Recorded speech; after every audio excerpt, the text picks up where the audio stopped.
Assalamualaikum warahmatullahi wabarakatuh. Perkenalkan, nama saya Erda Dermawan Santi, NPM 1940102047. Di sini saya dan teman-teman saya akan membawakan materi tentang film Platyhelminthes. Dalam materi film Platyhelminthes ini, kami akan membahas tentang definisi, karakteristik, morfologi, dan fungsinya, anatomi, berbagai sistem tubuh dan cara kerjanya, serta peran ekologisnya. Platyhelminthes ini adalah film dalam kerajaan Animalia atau hewan. Nah, film ini mencakup semua cacing pipih kecuali Nemertea, yang dulu merupakan salah satu kelas pada Platyhelminthes yang telah dipisahkan. Platyhelminthes berasal dari bahasa Yunani yaitu platy, yang berarti pipi, dan helminthes yang berarti cacing. Sesuai dengan namanya, anggota kelompok cacing ini memiliki tubuh pipi dorsoventral.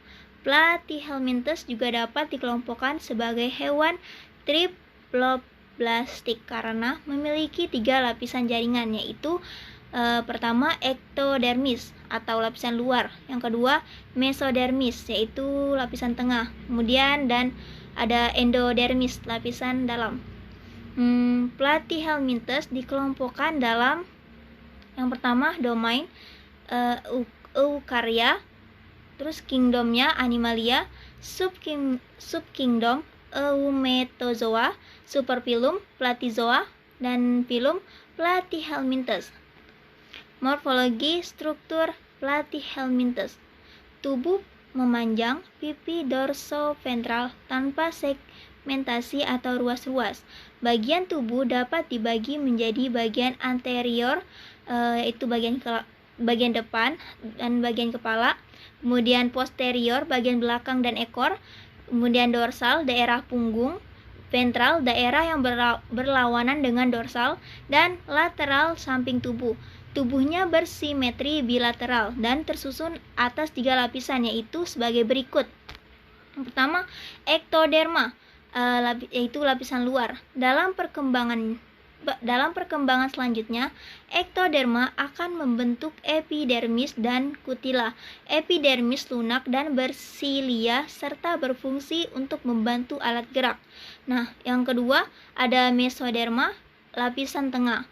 Dalam perkembangan selanjutnya, mesoderma akan membentuk alat reproduksi jaringan otot dan jaringan ikat. Dan yang terakhir ada endoderma, lapisan dalam. Dalam perkembangan selanjutnya, endoderma akan membentuk gastrodermis atau gastrovaskular sebagai saluran pencernaan makanan. Perkenalkan, nama saya Endang Sukmawati, NPM 1940102015. Di sini saya akan menjelaskan materi selanjutnya. Selanjutnya, ciri-ciri Platyhelminthes. Platyhelminthes memiliki beberapa ciri-ciri atau karakteristik umum antara lain sebagai berikut. Yang pertama, memiliki bentuk pipih simetris dan tidak bersegmen. 2. Memiliki ukuran tubuh mikroskopis, dan ada juga yang memiliki panjang tubuh 20 cm, yaitu cacing pita. 3. Memiliki 1 lubang, yaitu di mulut, tanpa dubur. 4. Memiliki daya regenerasi yang tinggi dan bersifat hermafrodit atau 2 kelamin. 5. Hidup parasit dan ada juga yang hidup bebas. 6. Hidup di air tawar, air laut, tempat lembab, atau dalam tubuh organisme lain. 7.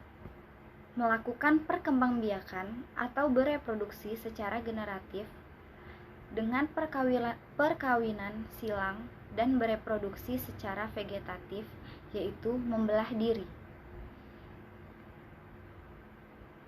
7. Sensitif dengan cahaya, dan lain-lain. Assalamualaikum warahmatullahi wabarakatuh. Perkenalkan, nama saya Boy Putra, NPM 1940102007.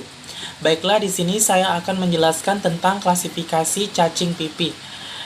Klasifikasi cacing pipih terdiri atas yang pertama yaitu kelas Turbellaria, yang merupakan cacing pipih yang menggunakan bulu getarnya sebagai alat geraknya. Contohnya itu seperti planaria. Kemudian selanjutnya ada kelas Trematode, yaitu memiliki alat hisap yang dilengkapi dengan kait untuk melekatkan diri pada inangnya karena golongan ini hidup sebagai parasit pada manusia dan hewan.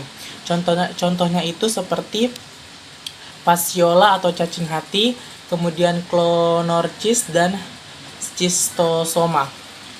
Kemudian selanjutnya ada kelas Cestoda.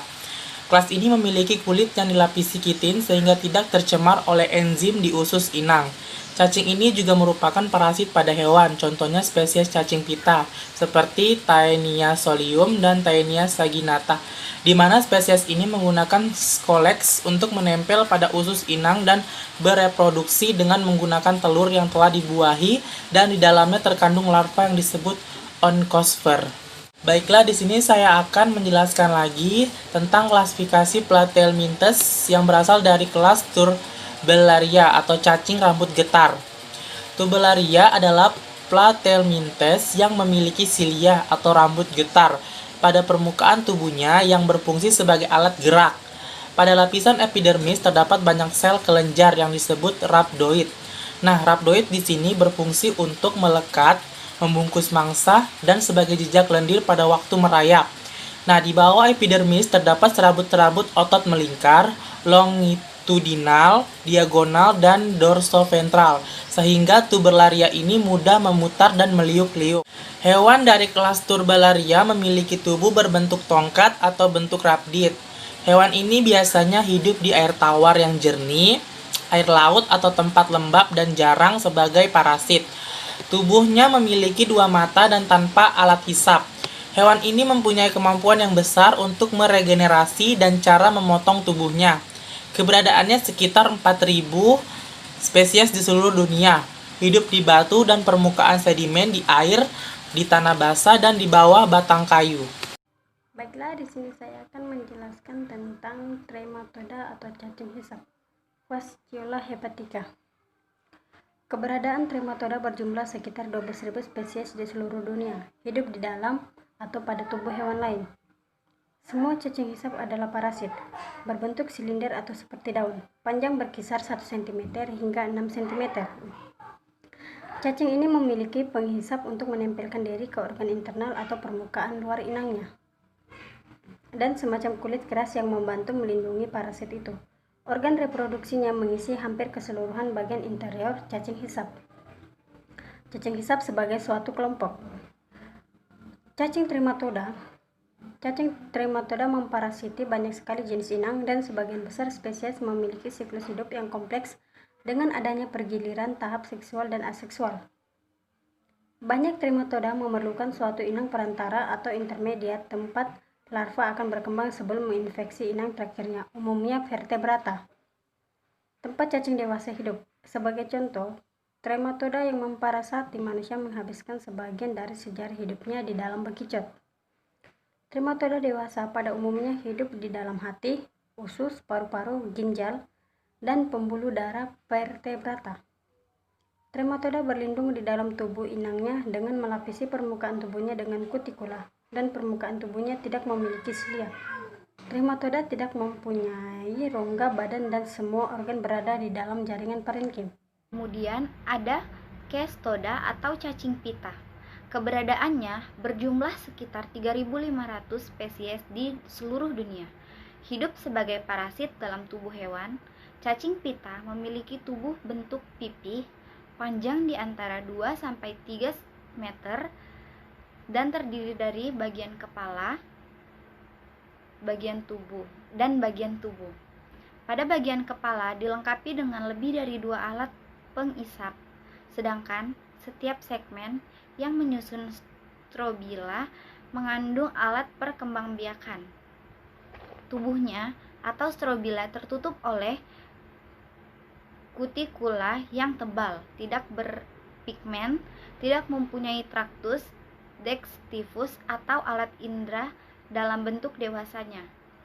Makin ke posterior segmen makin melebar dan setiap segmen merupakan satu individu dan bersifat hermafrodit. Nama saya Nova, NPM 1940 10 20 12.